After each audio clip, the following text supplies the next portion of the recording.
மருமக 9 மணிக்கு மேலே தான் சார் எந்திரிச்சு. என்ன பண்றாங்க? அவங்க வந்து சும்மா வீட்டில் தான் இருக்காங்க.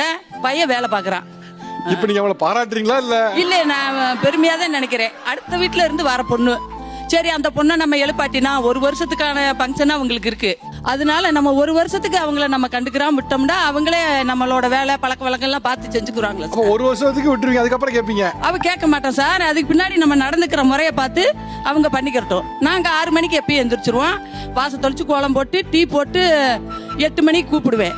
எல்லாமே வச்சுட்டு டீ போட்டு வச்சுட்டு எப்பா எல்லாம் ரெடி பண்ணி வச்சுட்டு டிப்பன் எல்லாமே கீழே இறங்கி வாப்பான்னு 8 மணிக்கு சொன்னா அந்த பிள்ளை 9 மணி 9:30 10 மணிக்கு கூட கீழே குளிச்சுட்டு மெதுவா இறங்கி வரும். சரி, நீங்க என்ன பண்ணுவீங்க? நாங்க இந்த வேலையெல்லாம் முடிச்சுட்டு நாங்க தோட்டம் இருக்கு சார், தோப்பு, தென்னந்தோப்பு, நாங்க தோட்டத்துக்கு கிளம்பிடுவோம். ஓகே, அவங்க என்ன பண்ணுவாங்க? அவங்க சாப்பிட்டு போய் திருப்பி பழைய விடிக்கு ரெஸ்ட் எடுத்துருவாங்க. ஆமா சார். ஆனா அந்த அம்மா மருமகளை எப்படி பாதுகாக்கிற பாத்தீங்களா? ஆமா. முதல்ல